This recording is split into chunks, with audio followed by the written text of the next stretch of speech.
কার প্রশংসা করবেন? আজাবান লিআমরিল মুমিন ইন্না আমরাহু কুল্লাহু খায়র।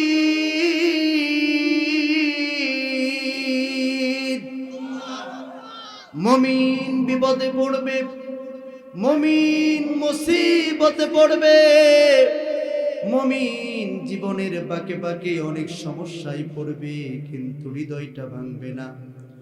সব সময় আল্লাহর উপরে বিশ্বাস আস্থা অবিচল রেখে যার শুকর বেশি বেশি আদায় করবেন তিনি কে? তাহলে প্রশংসা করতে হবে কার? আল্লাহর প্রশংসা করতে হবে। কেন আপনি প্রশংসা করবেন? কেন প্রশংসা করবেন? ডানে তাকায় দেখেন, বামে তাকায় দেখেন, সামনে পিছনে তাকায় দেখেন, যিনি অসংখ্য নিয়ামত দিয়ে ভরপুর করে রেখেছেন তিনি কে? আল হামিদু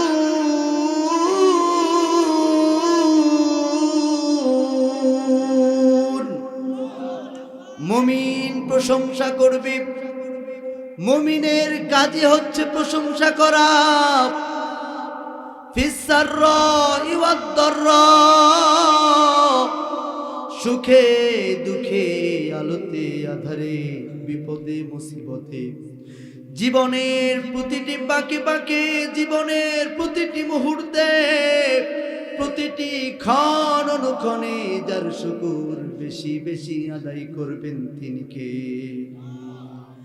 আল্লাহর নবী বিশ্ব নবী বলেন, যারা দুনিয়ার জমিনে বেশি বেশি শুকর আদায় করবে, আল্লাহ পাক রব্বুল আলামিন নবীজির মাধ্যমে জানাই দিলেন, আউয়ালু মা ইউদআ ফিল জান্নাহ।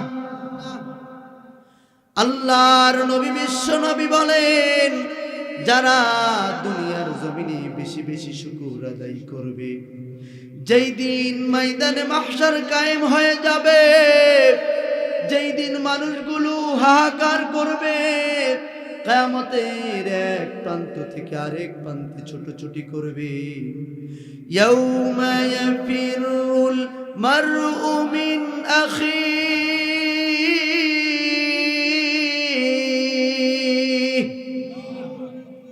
যেদিন ভাই ভাইয়ের পরিচয় দিবে না, বোন ভাইকে দেখে পলায়ন করবে, সন্তান বাবাকে দেখে পলায়ন করবে, সন্তান মাকে দেখে পলায়ন করবে, প্রিয়তমা স্ত্রী স্বামীকে দেখে পলায়ন করবে। এমনকি যেই বাবা জীবনের সবটুকু সন্তানের জন্য উৎসর্গ করেছেন, সন্তানের জন্য মাথার ঘাম পায়ে ফেলেন, যেই বাবা নিজে না খেয়ে সন্তানের মুখে হাতটুকু উঠায় দেয়, যেই বাবা সন্তানের হাসি মুখটা না দেখলে ভালো লাগে না, সেই বাবা পর্যন্ত কিয়ামতের ময়দানে মা সন্তানকে দেখার সঙ্গে সঙ্গে বাবা পালিয়ে যাবে। বলুন আল্লাহু আকবার।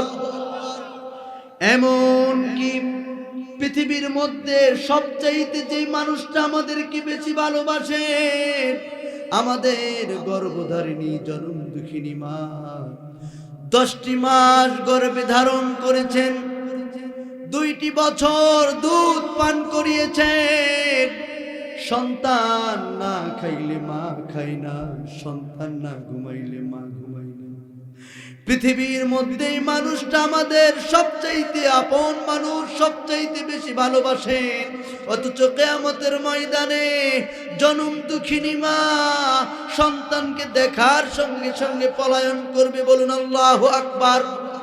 এমন ভয়াবহ অবস্থায় যখন সমস্ত মানুষেরা ইয়া নফসি করতে থাকবে, যখন মানুষেরা হাহাকার শুরু হয়ে যাবে, ছুটোছুটি করবে, আল্লাহ পাক রব্বুল আলামিন বলেন, ও গোলামেরা, সেই সময় কিয়ামতের মাঠের এক প্রান্ত থেকে আরেক প্রান্ত থেকে, বিভিন্ন প্রান্ত থেকে যেই গোলামগুলো আমার শুকর বেশি বেশি আদায় করবে, তাদেরকে খুঁজে খুঁজে বের করে যিনি জান্নাতের প্রথম কাতারে শামিল করে দিবেন তিনি কে?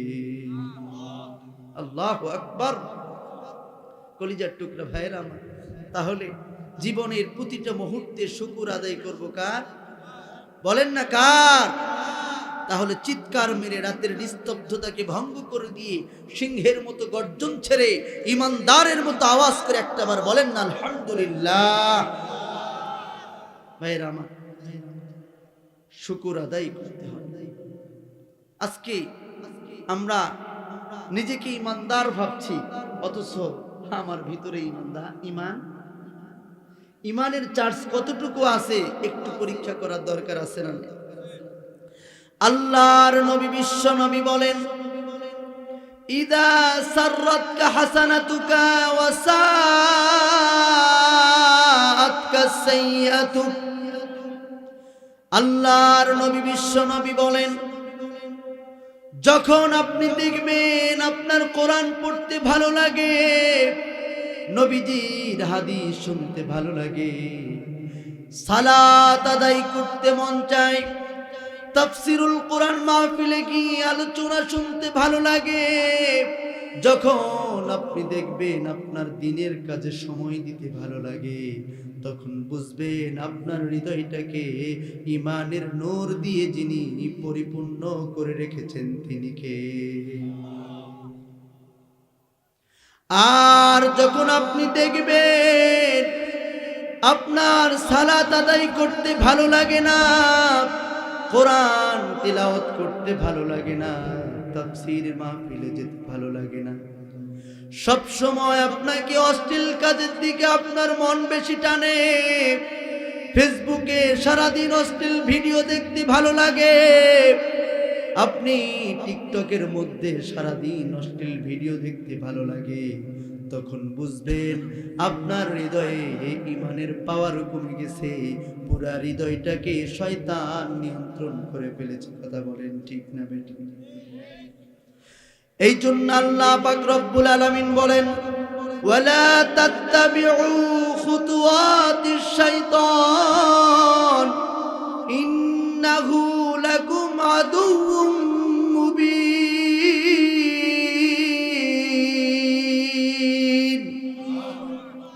আল্লাহ পাক রব্বুল আলামিন বলেন, তোমরা শয়তানের পদাঙ্কনকে অনুসরণ করো না, শয়তানের পদক্ষেপকে অনুসরণ করো না, কারণ শয়তান তোমাদের প্রকাশ্য শত্রু। খবরদার তোমরা শয়তানের কথা শোনো না। শয়তান আল্লাহ রাব্বুল আলামিনের কাছে চ্যালেঞ্জ করেছেন, লা উগওয়িয়ান্নাহুম, ওগো মালিক, ওগো আল্লাহ, তোমার গোলামেরা মৃত্যু পথযাত্রী হওয়ার আগেই তাদেরকে আমি জাহান্নামের পথযাত্রী বানাই দিব। আল্লাহ পাক রব্বুল আলামিন বলেন, ইল্লাল মুখলাসিন।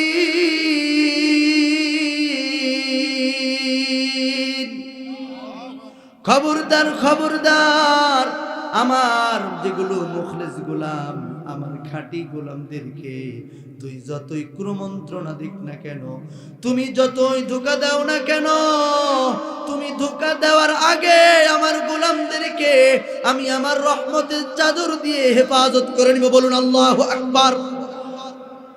এই জন্য ভাইয়েরা আমার, আজকে আমরা শয়তানের ধোঁকায় পড়ে যাচ্ছি, আল্লাহর রহমত থেকে দূরে চলে যাচ্ছি।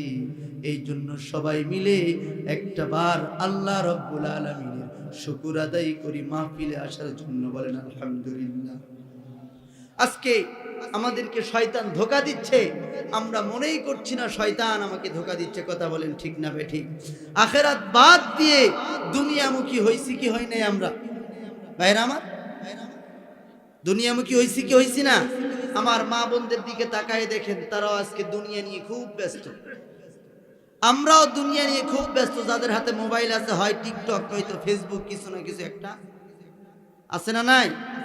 শরম লাগে আজ বলতে আমার পর্দার নামে আজ আহা কি বাহার। ঠিক না বে ঠিক? কথা বলতে হবে তো।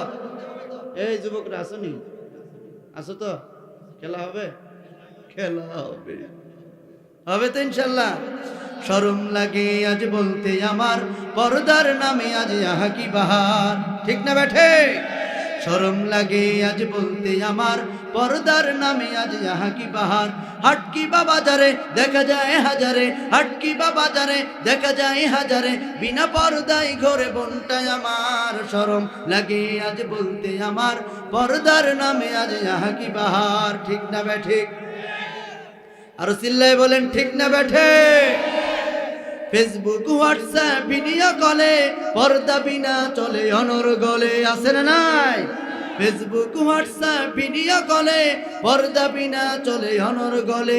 ফিরে এসো গোপন পর্দা করো আপন, এভাবে নষ্ট জীবন করো না তোমার। শরম লাগে আজ বলতে আমার পর্দার নামে আজ আহা কি বাহার। টিকটক আছে নি এলাকায়? আছে? আছে? মা বউ মেয়ে আজ নেই কেহ বাদ, টিকটকে দেখো আজ করে বাজিমাত। ঠিক না বেঠে? মা বউ মেয়ে আজ নেই কেহ বাদ, টিকটকে দেখো আজ করে বাজিমাত। নেই লাজ লজ্জা কত সাজে সজ্জা, নেই লাজ লজ্জা কত সাজে সজ্জা, এভাবেই সমাজটা হয় সারখার। শরম লাগে আজ বলতে আমার পর্দার নামে আজ আহা কি বাহার। ঠিক না বে ঠিক? আগে তো সিস্টেম ছিল চুস পায়জামা, আস্তে আস্তে কিছু বলতেছেন। আর বর্তমান এমন হয়ে গেছে, যুগ পাল্টাতে পাল্টাতে এখন নাম দিছে পেলাজু। একটার মধ্যে ৩-৪ জন ঢোকা যায়। কথা কোন ঠিক না ভাই? ঠিক। এখন আরো আপডেট, মানে আমাদের তো আপডেটের তো শেষ নাই। নর্মাল বিড়িখোর ও ভদ্র সাজার জন্য বিড়ি খায়, বিড়িখোর একটু আপডেট হওয়ার জন্য সিগারেট খায়, সিগারেট খোর চিন্তা করলো আরেকটু ভদ্র হওয়ার জন্য ওই গাঞ্জা ধরে। কথা কোন ঠিক না বেটি? গাঞ্জা করলো না, আর বিড়ির ধূর ফেলা যাবে না, তো এখন একটু আলাদা। এখন বাবা ইয়াবা ফেন্সিডিল ইনজেকশন, আছে না নাই? যুব সমাজ ধ্বংসের পথে। কথা কোন ঠিক না বেটি? মা বোনেরা কি একদম পিছনে? ওনারা ওই যে শর্ট কাপড় পরতে পরতে এখন পিলাজু শেষ করে, এখন এমন অবস্থা যে যে যত কাপড়, নিজের কাপড় ছিঁড়ে ফেরে পেটে ছিঁড়ে একেবারে যে যত নিজেকে দেখাইতে পারে সে শত নিজেকে সব সম্ভ্রান্ত আর দামি মহিলা মনে করে। কথা কোন ঠিক না বে ঠিক? বর্তমান তো আরো আপডেট, যে যত ছোট করতে পারে। এ কথা কোন ঠিক না বে ঠিক? চুলগুলো খাটো খাটো, আছে না নাই? চুলগুলো খাটো খাটো, শার্ট প্যান্ট আটো শাটো, বুট জুতা পায়ে দিয়ে, কাঁধে একটি ব্যাগ নিয়ে, ঠোঁটে দেয় লিপস্টিক, হাসে শুধু ফিক ফিক। ওদিকে গেল দু চোখ, মনে হলো ভদ্রলোক, কাছে গিয়ে দেখি হাই পুরুষ মানুষ না, মাশাআল্লাহ দাঁড়ায় আছে মিস জরিনা। ঠিক না বেটে? আছে না নাই? আগের মতো শান্তি তো আর এখন পাওয়া যায় না, মানুষ সব পাল্টে গেছে, পাল্টেনি তো জামানা। ঠিক না ভাই? ঠিক।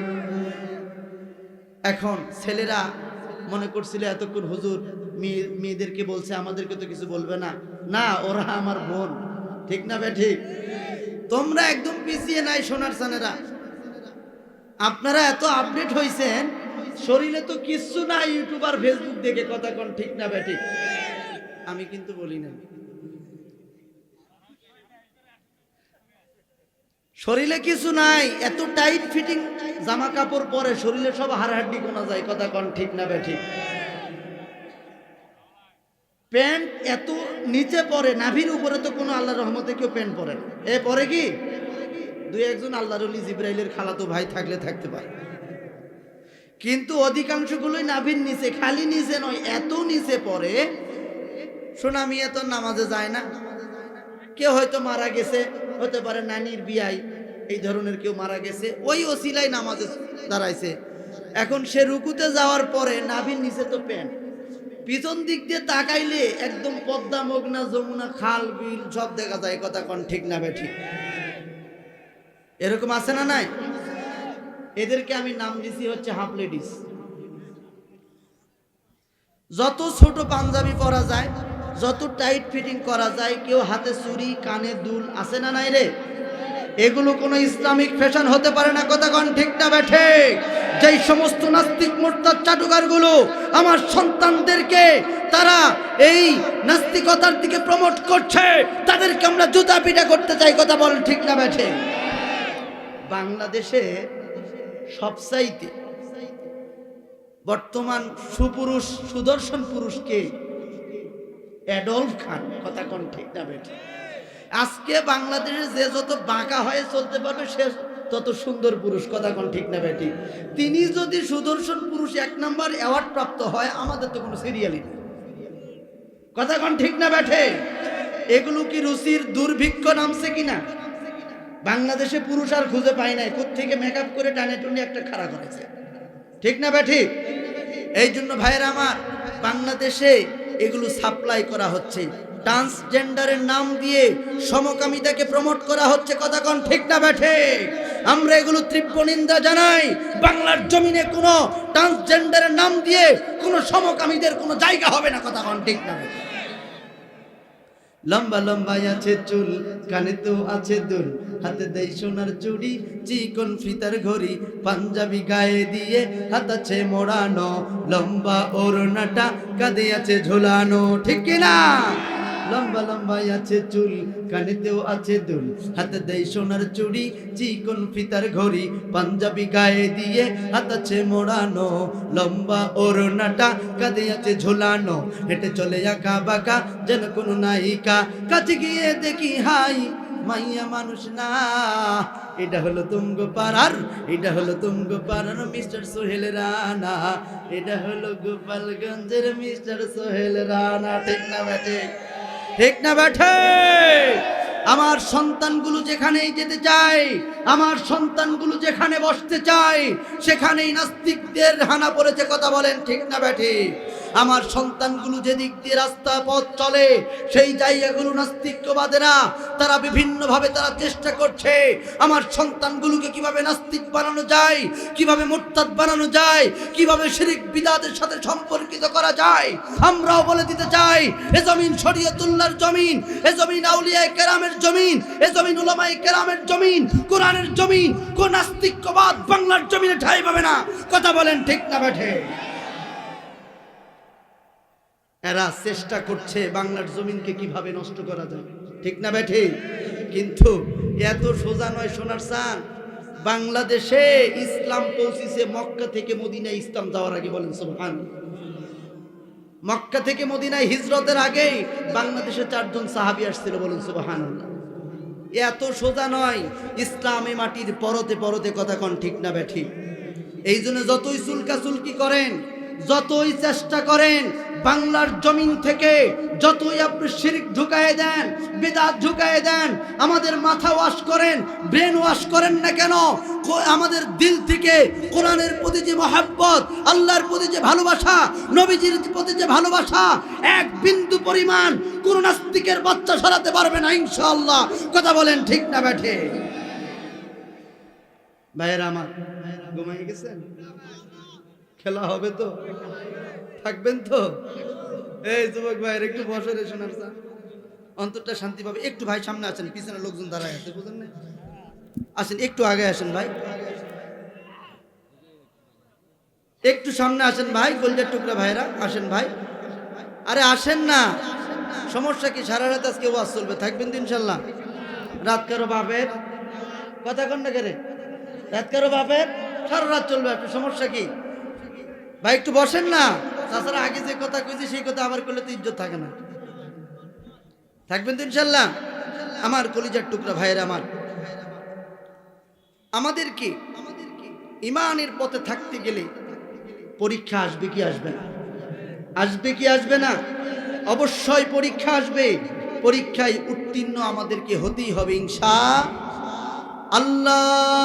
নবী, বিশ্ব নবী মুহাম্মাদুর রাসূলুল্লাহ তৈন কণ্ঠে বললেন, লান উবাতাল আন, আমি বদদুয়া করার জন্য আসি নাই, আমাকে আল্লাহ পাঠিয়েছেন রহমাতুল লিল আলামিন, আমাকে আল্লাহ পাক রহমাতুল লিল আলামিন হিসেবে পাঠিয়েছেন। আমি বদদুয়া করার জন্য আসি নাই, আমি বদদুয়া করার জন্য আসি নাই। তারা হয়তো ঈমান নাও আনতে পারে, কিন্তু তাদের পরবর্তী প্রজন্ম ঈমানের নূর দিয়ে তাদেরকে যিনি পরিপূর্ণ করে দিবেন তিনি কে? হযরতে রাসূলুল্লাহ সাল্লাল্লাহু আলাইহি ওয়াসাল্লাম চাটাইয়ের উপরে শোয়া ওমর ফারুক রাদিয়াল্লাহু তাআলা আনহু নবীজির ঘরে ঢুকলেন। নবীজির ঘরে ঢোকা আল্লাহর নবী শোয়া থেকে উঠেছেন। আল্লাহর নবীকে দেখে ওই উমর কেঁদে ফেললেন। চোখ দিয়ে ঝরঝর করে পানি বেয়ে যাচ্ছে, অশ্রু ঝরঝর করে বেয়ে বেয়ে পড়ছে। আল্লাহর নবী দরদ মাখা কণ্ঠে বললেন, উমর রে, কেন তুমি কান্না করছো? ওমরে ফারুক রাদিয়াল্লাহু তাআলা আনহু ডাক দিয়ে বলছেন, ওগো নবী, ওই রোম পারস্যের বাদশাদের এমন কি আছে যে তাদের আছে অথচ আপনি নবীর নাই?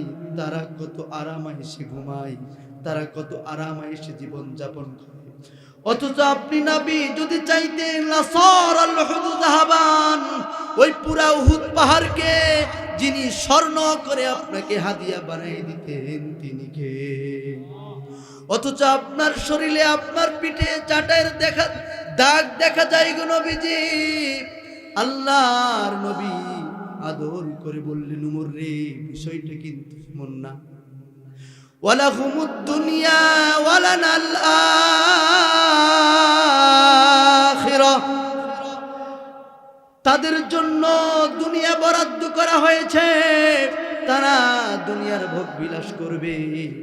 আর আমাদের জন্য, মুমিন মুসলমানদের জন্য আখিরাতের মধ্যে যিনি অসংখ্য নাজ নিয়ামত রেডি করে রেখেছেন তিনি কে? বলুন না আল্লাহু আকবার। ভাইরা আমার, আপনাকে আমাকে নবীজির সুন্নাহ অনুযায়ী চলতে হবে।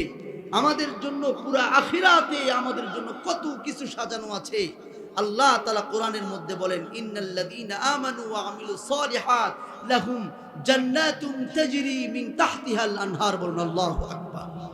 এমন একটা জান্নাত দিবে উম্মত বান্দাদেরকে যারা ভালো আমল করে যাবে। তাজরি মিন তাহতিহাল আনহার, নাহরুনের জুমা আনহার, তাজরি প্রবাহিত হবে, তাহতিহাল জান্নাতের তলদেশ দিয়ে, আনহার অসংখ্য নদী। বলুন সুবহানাল্লাহ। কিসের নদী? দুধের নদী, মধুর নদী। বলেন তো, এলাকার মধ্যে সর্বশ্রেষ্ঠ যিনি মধুখোর, তিনি কয় কেজি মধু খাইতে পারবে? সর্বোচ্চ 1 কেজি প্রতিদিন। 250 গ্রাম। 250 গ্রাম অনেক বেশি, ঠিক না ভাই? ঠিক। আর জান্নাতের মধ্যে পুরা নদী দিয়ে দিবে মধুর জন্য। বলুন সুবহানাল্লাহ। একটা দুধ কয় কেজি খাইতে পারবেন আপনি? 5 কেজি প্রতিদিন। সেখানে দুধের নদী দিবে। বলুন সুবহানাল্লাহ। এই জন্য ভাইয়েরা আমার, আপনার জীবনকে পরিবর্তন করতে হবে। জীবন পরিবর্তন করতে হবে। জীবন যদি পরিবর্তন করতে হয়, মৃত্যু নামক বক্তার ওয়াজ শোনা লাগবে। কোন বক্তার ওয়াজ? মৃত্যু নামক বক্তার ওয়াজ শুনতে হবে। আপনার আমার জীবনে এমন একটা দিন চলে আসবে, যেই দিন আপনার আমার নাম ধরে কেউ আর ডাকবে না। সবাই শুধু বলবে লাশ, সবাই শুধু বলবে লাশ। আত্মীয় স্বজন গুলো ছুটে ছুটে আসবে, পাড়া প্রতিবেশী গুলো ছুটে ছুটে আসবে। এসে তারা বড্ড তাড়াহুড়ো করবে, কখন জানাজা হবে, কখন লাশের দাফন হবে। আপনাকে খাটিয়ার উপরে শোয়াই দেওয়া হবে। আল্লাহর নবী, বিশ্ব নবী সাহাবীদের লাশ সামনে নিয়ে সাহাবীদেরকে ডেকে ডেকে বললেন, ও সাহাবীরা, নামাজ পড়ো, নামাজ পড়ো।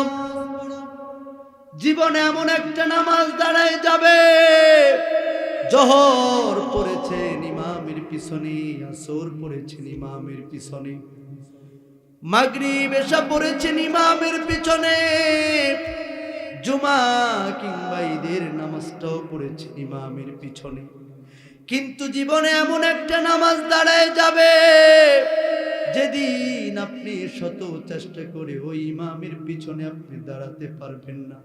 ইমামের সামনে আপনাকে শোয়াই দেওয়া হবে। আপনাকে যখন কবরে নামায় দেওয়া হবে, ডানে তাকাবেন মাটি, বামে তাকায় দেখবেন শুধু মাটি। বড্ড একা হয়ে যাবেন আপনি, বড় একা হয়ে যাবেন। হাত্তা ইয়াসমা আসসিমাআনি আলাইহি,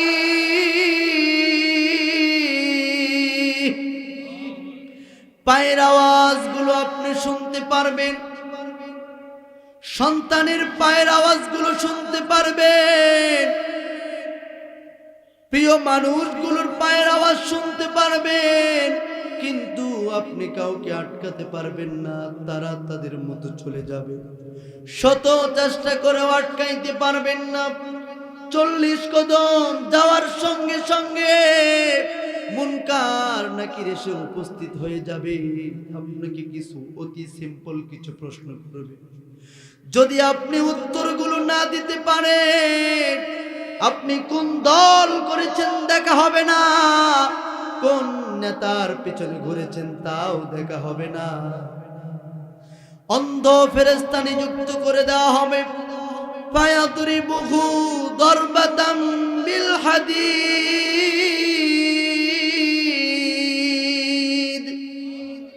লোহার হাতুড়ি দিয়ে এত জোরে জোরে আঘাত করা হবে, মাথা চূর্ণ বিচূর্ণ হয়ে যাবে। 70 গজ মাটির নিচে আপনি চলে যাবেন। হাত্তা ইয়াসিহু সাইহাতান, এত জোরে জোরে চিৎকার করবে, গরু বাঁধা থাকলে রশি ছিঁড়ে পালিয়ে যায়, ছাগল বাঁধা থাকলে রশি ছিঁড়ে পালিয়ে যায়। শুধুমাত্র 2টা প্রাণী শুনতে পারে না, ইল্লা সাকলাইন, শুধু মানুষ আর জিন আওয়াজগুলো শুনতে পারে না। আল্লাহর নবী বিশ্ব নবী বলেন, আল্লাহ তাদাফানু, ও সাহাবীরা, কবরের ভিতরে কি চলে? একটা দিন যদি তোমরা দেখতে পারতে, একটা বার যদি তোমরা দেখতে পারতে, তোমরা দাফন কেমনে করতে হয় সেইটাও ভুলে যাইতে, দাফন করাটাও তোমরা ভুলে যেতে। এই জন্য কবি চমৎকার করে বলেছেন, মুসলমান ভাইরা আমার, কবি বড় চমৎকার করে বলেছেন, মৃত্যু সামনে আসছে, মৃত্যুর জন্য প্রস্তুত হওয়ার দরকার আছে না নাই? মরণ থেকে পালাও তুমি, মরণ তোমায় লইবে ঘিরি, যদিও আকাশ পানে লাগাও হেতা, লুকিয়ে হেথাই লাগাও সিঁড়ি। এ মহারোগের ঔষধ নাই, চিকিৎসা নাই ধরাতে, কাঁদিয়া কাতর হইলে কি হবে, পারিবে না তারে ফিরাতে। কবি বড় চমৎকার করে বলেন, আল মাউতু কাসুন কুল্লু নাসিন শারিবুন, আল কবরু বাইতুন কুল্লু নাসিন দাখিলুন। মৃত্যু এমন একটা পাত্রের নাম, যেই পাত্র থেকে সবাইকে পান করতে হয়। কবর এমন একটা ঘরের নাম, যেই ঘরে সবাইকে প্রবেশ করতে হয়। আল্লাহর নবী বিশ্ব নবী ডাক দিয়ে বলেন, আন্নাসু ফিল কবরি কাল গরীক ফিল বাহর। বলুন আল্লাহু আকবার। কবর এমন হয়ে যাবে, কবরের মধ্যে মানুষ এতটাই অসহায় হয়ে পড়বে, মহাসমুদ্রের ভিতরে যদি কোনো একটা সাঁতার না জানা মানুষকে ফেলে দেওয়া হয়, ওই মানুষটা কেমন দিশেহারা হয়ে যাবে, কেমন অসহায় হয়ে পড়বে। এর চেয়েও বড় অসহায় কবরের মধ্যে হয়ে যাবে। মানুষ মারা যাওয়ার সঙ্গে সঙ্গে তার কিয়ামত শুরু হয়ে যাবে। কোথায় কার কবর হবে কেউ জানে না মুসলমান। এই জন্য মৃত্যুর জন্য প্রস্তুত হওয়ার দরকার আছে না নাই? কিয়ামতের ময়দানে আপনি মনে করছেন কিয়ামতের ময়দান খুব সহজ হবে, না না না। আল্লাহ পাক রব্বুল আলামিন বলেন কালফি সানাতিম মিম্মা তাউদ্দুন। কিয়ামতের ময়দান 50,000 বছরের চাইতো সেদিন বেশি সময় আপনাকে দাঁড়ায় থাকতে হবে।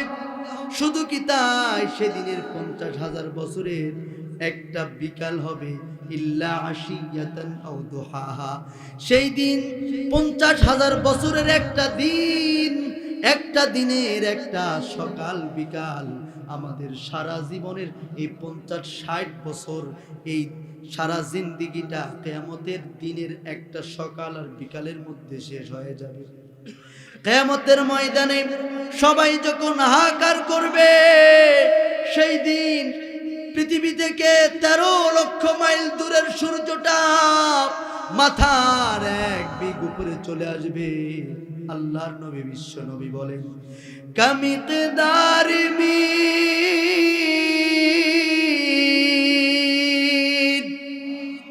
মাথার মগজগুলো টকবক টকবক করতে থাকবে। সেই দিন এমন অবস্থা হয়ে যাবে, মাথার মগজগুলো নাকের ছিদ্র দিয়ে বেরিয়ে যাবে, কানের ছিদ্র দিয়ে বেরিয়ে যাবে মুসলমান। পেটের নাড়ি ভুঁড়ি গলে গলে পিছনের রাস্তা দিয়ে বেরিয়ে যাবে। আপনি যার কাছে ছুটে ছুটে যাবেন, কেউ আপনার উপরে উপকারে আসবে না। সেই দিন মানুষের গুনাহগুলো ঘামের মতো হয়ে যাবে। কারো বাম হাতে আমলনামা আসবে, কারো ডান হাতে আসবে। যাদের বাম হাতে আমলনামা আসবে তাদের গুনাহগুলো ঘামের পরিণত হয়ে যাবে। কেউ টাকনু পর্যন্ত ঘামের মধ্যে ডুবে থাকবে, কেউ হাঁটু পর্যন্ত ডুবে থাকবে, কেউ বা কোমর পর্যন্ত থাকবে। আল্লাহর নবী বিশ্ব নবী ইশারা করে বলেন কেউ বা চোখ পর্যন্ত ডুবে থাকবে। গুনার ঘামের মধ্যে হাবুডুবু খাইতে থাকবে। সেই দিন যত আপনি চিৎকার করেন, চিল্লাচিল্লি করেন, কেউ শুনবে না। সেদিন স্বয়ং নবী রাসূলুল্লাহ পর্যন্ত ইয়া নাফসি করতে থাকবে। সেই দিন আমি আপনি সাধারণ উম্মতের কি অবস্থা হবে রে মুসলমান। আল্লাহর নবী বিশ্ব নবী কেবলমাত্র শুধুমাত্র তিনি মাকামে মাহমুদের মধ্যে সিজদায় পড়ে থাকবেন। আল্লাহকে ডাক দিয়ে বলবেন আল্লাহুম্মা উম্মতি।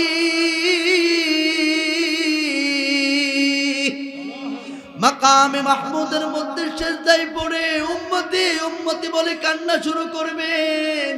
এদিকে তিনি চলে যাবেন সেই ফুলসিরাতের কিনারায়। উম্মতরা কিভাবে ফুলসিরাত পার হবে সেখানে তিনি দাঁড়ায় থাকবেন উম্মতকে রিসিভ করার জন্য।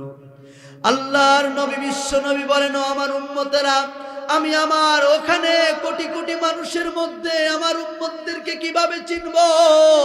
আল্লাহর নবী বিশ্ব নবী বলেন গুররাম মুআজ্জালিন মিনাল লুযু। বলুন আল্লাহু আকবার। আমার উম্মতেরা 5 ওয়াক্ত নামাজ আদায় করবে, আমার উম্মত ঠান্ডার মধ্যে ওযু করবে। ওযুর পানিগুলো যেই যেই জায়গায় লাগবে সেখান থেকে সেই দিন নূর বিচ্ছুরিত হতে থাকবে। আর সেই নূরগুলো দেখে আমার উম্মতদেরকে আমি চিনে ফেলবো। বলুন সুবহানাল্লাহ। আমার কলিজার টুকরা ভাইয়েরা, আমার নবী আমার সেই দিন ফুলসিরাতের কিনারায় উম্মতদেরকে চিনে চিনে বুকের মধ্যে টেনে নিয়ে জান্নাতে প্রবেশ করাবেন। ও মুসলমান ভাইরা, এই জন্য 5 ওয়াক্ত নামাজ পড়তে রাজি আছেন তো আপনারা? যদি আপনি নামাজ না পড়েন মুসলমান, সেদিন ওয়ালা নূরুন ওয়ালা বুরহানুন ওয়ালা নাজাহ, সেই দিন কোনো নূর থাকবে না, কোনো দলিল থাকবে না, কোনো নাজাতের ব্যবস্থা থাকবে না। বলুন আল্লাহু আকবার। এই জন্য আপনাকে আমাকে নবীজির উম্মত হতে হবে। নবীজির উম্মত হতে গেলে আপনাকে আমাকে সুন্নত মোতাবেক চলার দরকার আছে না নাই? নবীজির সুন্নত অনুযায়ী চলতে হবে। নবীজি কত ভালোবাসেন আপনাকে আমাকে, আপনি জানেন না মুসলমান? কত ভালোবাসেন। সাহাবায়ে কেরামদেরকে নিয়ে বসে আছেন, সাহাবীদেরকে ডাক দিয়ে বলছেন, ও সাহাবীরা, একটা নজর যদি আমার উম্মতদেরকে দেখতে পারতাম। আল্লাহর নবী বিশ্ব নবী বলছেন, ওয়াদিত্তু লাউ রাআইনা ইখওয়ানানা, একটা বার যদি আমার ভাইগুলোকে আমি চোখ দিয়ে দেখতে পারতাম। সাহাবায়ে কেরাম বলছেন, ইয়া রাসূলুল্লাহ, ইয়া হাবিবাল্লাহ, আলানা ইখওয়ানুক, আমরা কি আপনার ভাই না? সাহাবায়ে কেরাম যখন এ কথা বললেন, আল্লাহর নবী বলছেন, বাল আনতুম আসহাবি, তোমরা তো আমার সাহাবী, আমার তো ভাই তারা যারা মান আমানা বি ওয়া লাম ইয়ারনি, আমার ভাই তো তারা যারা জীবনে কখনো আমাকে দেখে নাই, জীবনে আমাকে তাদের চোখ দিয়ে দেখে নাই, অথচ আমি নবীর জন্য তারা জীবন দিতে পর্যন্ত প্রস্তুত। বলুন আল্লাহু আকবার। আমরা প্রস্তুত আছি না নাই? নবীজির সম্মানে যদি কোনো কুলাঙ্গার আঘাত করে আমরা প্রস্তুত আছি না নাই? কি হবে শেষ নবীজির উম্মত বলে দাবি করে যদি ওই কাদিয়ানীরা নবীর চেয়ার দখল করে, ঠিক না বেঠে? কি হবে শেষ নবীজির উম্মত বলে দাবি করে যদি ওই কাদিয়ানীরা নবীর চেয়ার দখল করে। নবীজির জন্য যদি রক্তের বহে নদী, নবীজির জন্য যদি রক্তের বহে নদী, তবুও হটবো না এই দাবি থেকে, ঠিক না বেঠে? কি হবে বেঁচে থেকে অযথা বিদ্যা শিখে যদি না গড়তে পারি শোষণবিহীন সমাজটাকে? কি হবে আল্লাহ তাআলার বান্দা বলে দাবি করে যদি ওই বাউল গোষ্ঠী তাকেই নিয়ে ব্যঙ্গ করে, ঠিক না বেটে? আল্লাহকে নিয়ে ব্যঙ্গ করে, আল্লাহকে নিয়ে তারা বিভিন্ন ধরনের অপবাদ তারা করে, আল্লাহর নাম নিয়ে তারা বিভিন্ন ধরনের তারা বাজে মন্তব্য করে। আমরা বলতে চাই এ জমিনে কোনো বাউল গোষ্ঠী ফাউল গোষ্ঠীর থাকার অধিকার নাই। কথা বলেন ঠিক না বেটে? বাউলদের আমরা ফাঁসি চাই, বাউলদের জন্য বাংলার জমিনে কোনো জায়গা দিতে আমরা রাজি না। কথা বলেন ঠিক না বেটে? কি হবে আল্লাহ তাআলার বান্দা বলে দাবি করে যদি ওই ফাউল গোষ্ঠী তাকেই নিয়ে ব্যঙ্গ করে, ঠিক না বেটে? রবের জন্য যদি রক্তের বহে নদী, রবের জন্য যদি রক্তের বহে নদী, তবুও হটবো না এই দাবি থেকে, তবুও হটবো না এই দাবি থেকে। কথা বলেন ঠিক না বেঠে? কি হবে বেঁচে থেকে অযথা বিদ্যা শিখে যদি না করতে পারি শোষণবিহীন সমাজটাকে? কি হবে ছাত্র সেজে চুমু খেয়ে সনদ খানা যদি হয় বিদ্যালয়টা প্রতি তাদের আড্ডাখানা, ঠিক না বেঠে? কি হবে ছাত্র সেজে চুমু খেয়ে সনদ খানা যদি হয় বিদ্যালয়টা পরিমণিদের আড্ডাখানা, ঠিক না বেঠে? এর চেয়ে মরাই ভালো, দেশ ছেড়ে যাওয়াই ভালো, এর চেয়ে মরাই ভালো, দেশ ছেড়ে যাওয়াই ভালো। কি হবে ধোঁকা দিয়ে বিবেকটাকে, কি হবে ধোঁকা দিয়ে বিবেকটাকে? কি হবে যুবক নামের বোঝা হয়ে এই ধরাতে যদি ওই মা বোনেরা ধর্ষিতা হয় দিনে রাতে, ঠিক কিনা? কি হবে যুবক নামের বোঝা হয়ে এই ধরাতে যদি ওই মা বোনেরা ধর্ষিতা হয় দিনে রাতে? যৌবনের সার্থকতা খুঁজবে সকল ব্যথা, যৌবনের সার্থকতা খুঁজবে সকল ব্যথা। পারো যদি মানবরূপী পশুটাকে বলি দিতে, পারো যদি মানুষরূপী পশুটাকে বলি দিতে। কি হবে বেঁচে থেকে অযথা বিদ্যা শিখে যদি না গড়তে পারি শোষণবিহীন সমাজটাকে? কি হবে মুসলিম বলে দাবি করে এই ধরাতে যদি ওই আল আকসা ইসরায়েলে দখল করে, ঠিক না বেঠে? কি হবে মুসলিম বলে দাবি করে এই ধরাতে যদি ওই আল আকসা ইসরায়েলে দখল করে? ইসরায়েলের পরমাণু পারবে না করতে কোনো কিছু, ইসরায়েলের পরমাণু পারবে না করতে কোনো কিছু যদি ওই ঈমান বলে হৃদয়টাকে শক্ত করে। কথা বলেন ঠিক না বেঠে? কি হবে বেঁচে থেকে অযথা বিদ্যা শিখে যদি না করতে পারি শোষণবিহীন সমাজটাকে? কথা বলেন ঠিক না বেঠে? যে সমস্ত কুলাঙ্গাররা আমার বাংলাদেশে বসে থেকে আমার আল্লাহকে নিয়ে ব্যঙ্গাপ্ত করে, আমার নবীজিকে নিয়ে কটূক্তি করে, ইসলামকে নিয়ে ব্যঙ্গাপ্ত করে, ইসলামের উপরে আঘাত করার চেষ্টা করে, ওই সমস্ত নাস্তিক মুরতাদদেরকে বাংলার জমিন থেকে আমরা জুতা পিটা করে তাড়াতে চাই। কথা বলো ঠিক কিনা মুসলমান?